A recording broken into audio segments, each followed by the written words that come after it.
Александр Сергеевич, я художник. Уже больше 25 лет занимаюсь живописью, графику, в различных направлениях работы. В основном желание передать культуру, традиции остинского народа. То, что у нас есть, наше богатство, передать следующим поколениям, молодым. Очень много талантливой молодежи у нас. Поэтому и выбрал путь художника. Сама идея с наступлением Нового года, желание увидеть елку, но чтобы красивые елки, чтобы на ней обязательно присутствовала вещь, такая как обычный елочный шарик. Видишь такую вещь, и у тебя возникает мысль, желание расписать ее в остинском стиле, передать национальный характер, орнамент, наше богатство.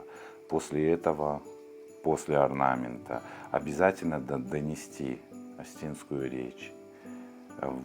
Ну и сюжет. Сюжет он достаточно простой, то есть показать богатство национального костюма, как одевались наши предки раньше, как принято было встречать Новый год в селах, горной Осетии, равнинной, неважно, везде. Это если делать несколько, как в данном случае получается, ты делаешь там 8 штук, и ты конвейерным способом, то есть выбираешь один элемент, фигура, какая она будет, сюжет.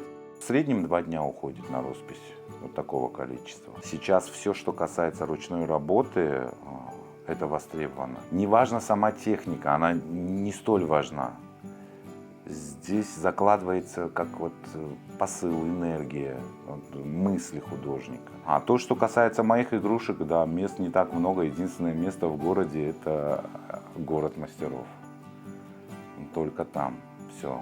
С остальными сувенирными магазинами этим я не работаю.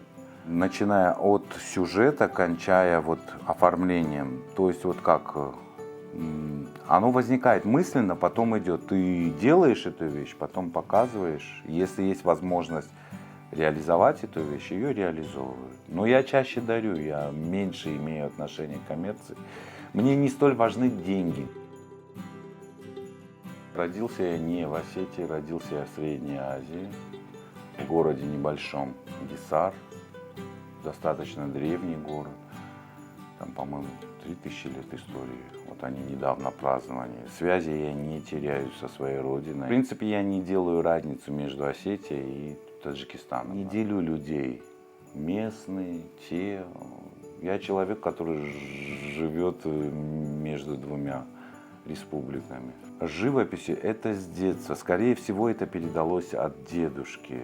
Дедушка имел отношение к искусству, но, правда, к киноискусству. Он был каскадером, он занимался трюками, конными трюками. Такие фильмы общеизвестные у нас в Осетии, очень любимые народом. Это «Остинская легенда», он был директором картин. А у меня уже, почему творчество, это уже от матери. Когда росла, естественно, близкая, тесная дружба с Азамбеком Джанаевым повлияла на выбор, на творческий путь матери. Естественно, она подросла, она не пошла по этой, видимо, творчество уже передалось. Я должен был заниматься музыкой, как старший брат, сестра, младший братишка. Они все музыканты. Я убегал с уроков, с музыкальной школы.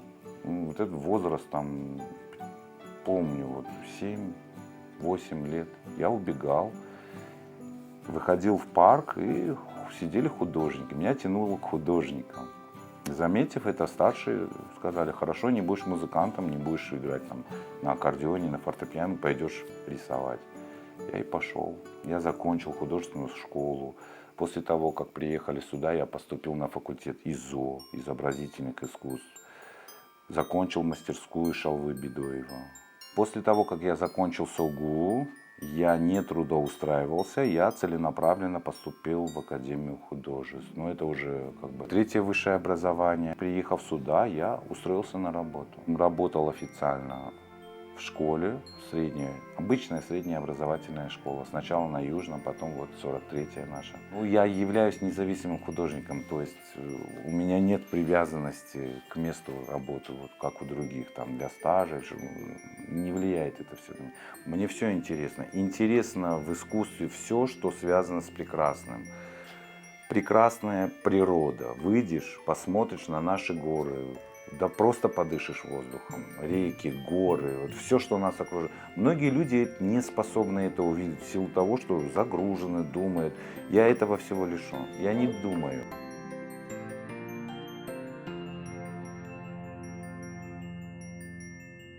Это не только желание показать красоту, но и как бы вот приучать с малых лет, особенно наших вот молодых детей. Чаще всего в моих картинах можно увидеть природу, пейзажи. После этого я не чужд таких сюжетов, как бытовые, какие-то юморески, связанные вот с жизнью в горах. Очень много, если посмотреть, вот приглядеться к нашему великому остинскому народу, можно понять, что очень много заложено в быту, в общении, в жизни, обычное, в обыденности.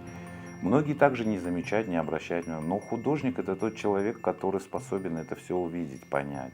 Оформление, издательская работа, она тоже меня очень интересует. В основном, если посмотреть на творчество того или иного художника, на мое творчество, то там можно заметить, к какому типу относится человек в своем творчестве. Есть живописцы с рождения, но их очень мало. Есть графики. Вот я ближе к графике. Я больше передаю не посредством живописи, вот буйством красок, а больше иллюстрации, такой вот черно-белый. То, что касается матрешки, матрешка сама по себе универсальная вещь. В данном случае форма уже как бы постепенно доходишь к тому, что все-таки остинская матрешка должна отличаться от, вот как привыкли говорить, русская матрешка, да, она все-таки является брендом всей страны, там, русской культуры, да, должно быть соединение, синтез, да, вот в данном случае это вот налицо вот этот синтез. Берешь русскую матрешку, носитель, да, расписываешь ее в остинском стиле. Почему нет? Мы живем в России, мы имеем отношение. Вот вам синтез, пожалуйста, в творчестве. Наглядный пример того, как показать единство русского народа с остинским народом. Мы все люди, ну, неважно, какой мы национальности. То есть можно любую русскую вещь адаптировать под остинскую. Это не цель, это просто вот ты видишь форму и облекаешь ее в то, что ты видишь, привык видеть с детства.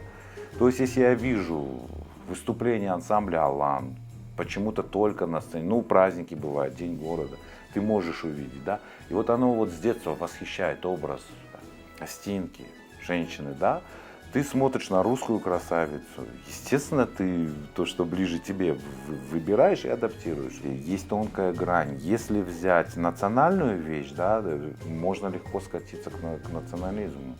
То есть это тоже такая важная вещь, которая воспитать в подрастающем поколении, вот кому направлено. Это в первую очередь для тех, кто молод. Вот. Для детей, начиная со школьных лет, там, пусть детский сад, с детского сада, да. То есть как бы вот привить любовь к своей культуре. Но в будущем хочется создать что-то такое, что будет связано с современной жизнью, не только с исторической, с современностью.